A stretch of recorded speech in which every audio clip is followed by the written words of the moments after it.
Assalamualaikum warahmatullahi wabarakatuh. Nama saya Nindi Agustin, MPM 17 Ini saya akan menyampaikan hasil penelitian saya dengan judul pengolahan batu apung Lampung, limbah kaleng aluminium dan arang daun karet payung sebagai zat buatan. Adapun yang pertama itu adalah pendahuluan. Latar belakang, berdasarkan hasil analisis kimia presentasi batu apung didominasi oleh komponen CO2 dan O2O3 masing-masing sebesar 48% dan 14,9% menurut Matli et al. Pada tahun 2015. Kaleng minuman mengandung sekitar 92-95% aluminium menurut Zamani dan kawan-kawan pada tahun 2014. Kaleng aluminium dilaburkan menggunakan pencampuran NaOH dan Aqueous menurut Siregar pada tahun 2010. Menggunakan katalis basa kuat baik itu NaOH dan KOH memberikan hasil hidrogen yang lebih tinggi, tetapi pada penggunaan katalis NaOH waktu reaksi antara aluminium dan air lebih cepat daripada katalis KOH. Pada bagian gerakan yang digunakan dalam penelitian inilah bagian daun yang akan diubah menjadi arang. Pembuatan arang dapat dilakukan dengan menggunakan metode karbonisasi yang melakukan temperatur suhu sehingga mampu merubah tumbuhan-tumbuhan seperti daun, batang kayu, dan lain-lain menjadi bentuk arang yang berwarna hitam pekat dan mengandung karbon. Menurut Presentio pada tahun 2020. Adapun tujuan penelitian ini yang pertama, mengetahui pengaruh variasi batu apung Lampung, limbah kaleng aluminium dan arang daun karet payung sebagai zat buatan. Yang kedua, mengetahui pengaruh variasi batu apung Lampung, limbah kaleng aluminium dan arang daun karet payung yang optimum pada pembuatan solid buatan. Yang ketiga, mengetahui karakterisasi yang digunakan dalam pembuatan solid buatan. Dan yang keempat, menguji solid buatan berdasarkan pada air sada. Baiklah, selanjutnya ini adalah diagram akhir penelitian.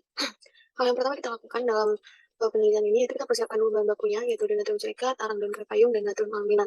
Lalu natrium silikatnya dan natrium aluminat kita karakterisasi SAF. Lalu kemudian tiga bahan ini kita aduk selama 24 jam menggunakan magnetic stirrer dengan heating plate dengan suhu ruang, lalu saring dan panaskan dengan suhu 100 derajat, kemudian cuci sampai netral, lalu panaskan dengan suhu 100 derajat, di mana dari pemanasan ini akan menghasilkan zolit buatan yang berbentuk serbuk. Lalu kemudian zolit akan dikarakterisasi NCR meter, lalu akan didapatkan sampel optimum, dan di mana sampel optimum ini akan dikarakterisasi SRF, SAD, dan SMIDS. Lalu kemudian zolit buatan akan diuji dengan air sada, di mana setelah uji air sada ini akan dilakukan karakterisasi UV-vis, lalu sampel optimum dari karakterisasi UV-vis akan dikarakterisasi SAD, SMIDS, dan ICP-IO selalu selesai. Yang kedua adalah hasil pembahasan. Yang pertama adalah hasil karakterisasi SRF natrium silikat dan natrium aluminat. Terlihat pada tabel 4.1 adalah kandungan senyawa natrium silikat. Persentase terbesar didominasi oleh Na, yaitu sebanyak 29,578%. Menurut Byrne, tahun 1908, natrium silikat digunakan sebagai bahan baku berbagai produk, diantaranya silikat gel, silikat base binder, aditif semen khusus, koagulan pengolahan air, basket, dan aditif air pendingin kendaraan, katalis, tinta, substrat pertumbuhan alga, dan komponen deterjen dan sabun.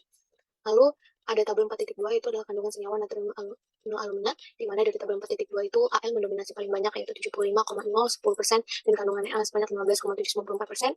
Dalam pembentukan yang natrium aluminat ditambahkan H2O, di mana H2O melepuh dari air akan diurai dan atau dipecah ke dalam bentuk KTH plus hidrogen serta amin hidrosida melalui sebuah proses kimiawi menurut Peter pada tahun 2022. Yang kedua adalah hasil pembuatan zolit, di mana dari proses pencampuran tiga bahan tersebut akan diperoleh produk seperti gambar 4.1 itu adalah zolit buatan yang berwarna keabu-abuan atau hampir mendekati hitam.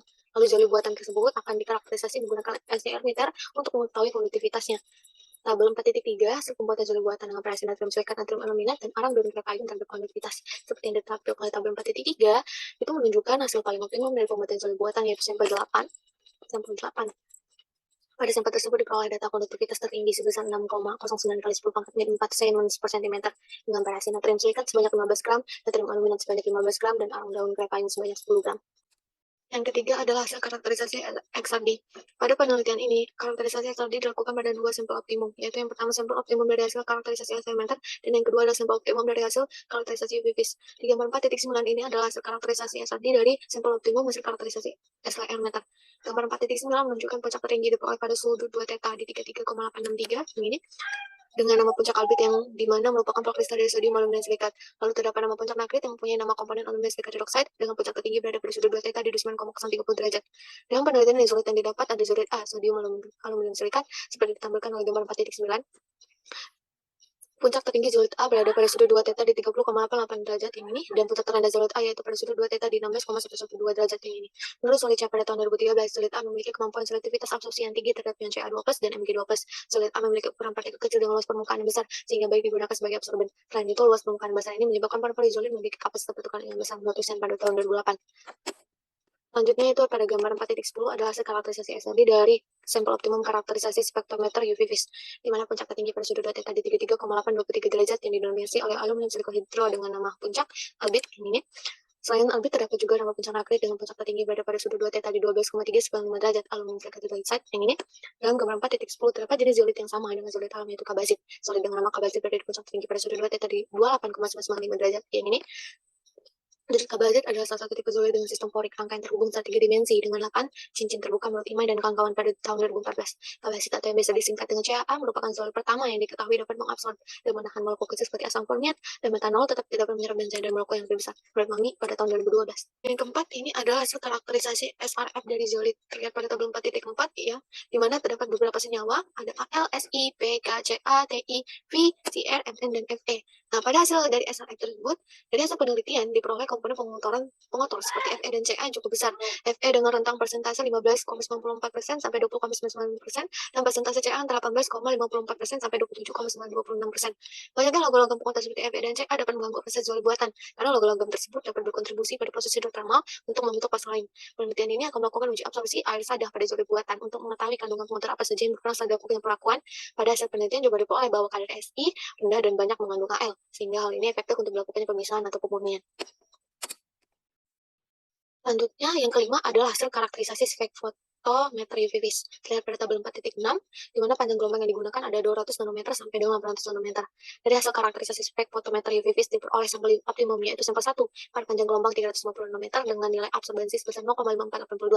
Pada sampel 1, warna larutan berwarna jernih dengan nilai absorbensi terkecil. Hal ini menunjukkan bahwa sampel 1 adalah sampel terbaik di antara semua sampel lainnya, di mana sampel 1 dapat menyerap kandungan terdapat pada larutan dan mengurangi kadar kekeruhan. Nah, dapat diperoleh kesimpulan bahwa nilai konduktivitas yang paling besar belum tentu dapat menjadi absorben yang baik pula. Nah, yang keenam ini adalah hasil dari karakterisasi ICP-OS. Terlihat pada tabel 4.7, ini adalah persentase penurunan kandungan Ca dan Mg. Dari tabel 4.7 di atas diperoleh persentase penurunan pada kandungan Ca dan Mg pada air sadah dengan penurunan kandungan Ca sebanyak 36,57% dan kandungan Mg sebanyak 99,95%. Dari hasil di atas dapat disimpulkan bahwa zat buatan yang sudah dibuat dapat mengurangi kandungan Ca dan Mg pada kesadaran air. Menurut Masidi, pada tahun 2001, efektivitas zat diperkirakan dapat digunakan sebagai pelunak air sadah yang berpatokan pada kapasitas kualitas air yang akan diolah.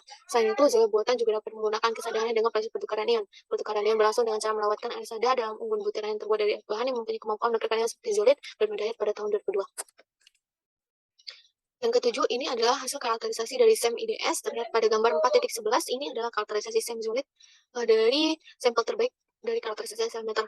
Dari hasil karakterisasi pada gambar A diketahui bahwa zolit buatan dari natrium silika dan natrium aluminat serta campuran arang daun kerai payung terdiri dari butiran-butiran dan ukuran butiran yang tidak seragam. Hal ini dapat terjadi karena proses pencampuran zat buatan yang tidak merata, sehingga distribusi ukuran butiran menjadi berbeda. Perbedaan dalam butiran-butiran zat alam tersebut bisa terlihat jelas setelah menggunakan pembesaran 5.000 kali, 10.000 kali, dan 15.000 kali seperti ditampilkan oleh gambar 4 B, C, dan D. Setelah dilakukan pembesaran 15.000 kali, dapat dilihat pada gambar D, butiran-butiran terbentuk tersusun oleh sejumlah partikel-partikel berbentuk bulat serta panjang.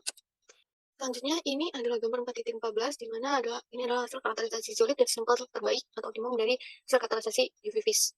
Di gambar 4.14 ini, berdasarkan hasil karakterisasi SEM dengan pembesaran 2.500 kali, seperti gambar A pada sampel terbaik setelah karakterisasi spektrometer UV-VIS menghasilkan zolit buatan dengan struktur kristal yang terbentuk tidak beraturan, dan gambar B menunjukkan bahwa zolit buatan tersebut memiliki jarak antar pori yang tidak rapat. Untuk memperjelas bentuk kristal dalam zolit, maka dilakukan pembesaran dengan 10.000 kali dan 15.000 kali.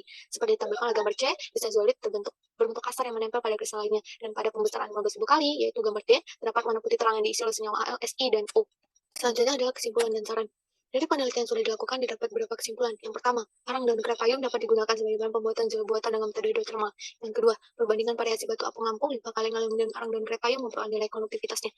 Yang ketiga, zat buatan memperoleh sampel optimum dari hasil karakterisasi sel meter, yaitu sampel 8, dan sampel optimum dari karakterisasi spektrometri UV-VIS, yaitu sampel 1. Yang keempat, pembuatan zolit buatan pada penelitian menghasilkan dua zolit, yaitu zolit dengan jenis zolit A yang berada pada sudut 2 T tadi 30,88% dan zolit yang menyerupai zolit alam, yaitu zolit dengan jenis kabazit yang berada di puncak tinggi pada sudut 2 theta di 28,95 derajat.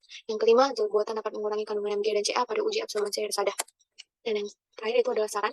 Saran penulis untuk penelitian selanjutnya ialah perbandingan batu apung-apung 5 kali aluminium dan arang dan kerai payung lebih diparasikan lagi, di mana diharapkan dari hal tersebut bisa mendapatkan konduktivitas yang lebih baik. Serta zat buatan diharapkan dapat dilakukan uji yang lain agar bisa mengetahui bagaimana daya serap, perubahan, atau pengaruh zat pada uji yang dilakukan. Sekian, cukup sekian dari saya akhiri. Jika terdapat ada salah kata, saya mohon maaf kepada Allah Subhanahu. Saya Wassalamualaikum warahmatullahi wabarakatuh.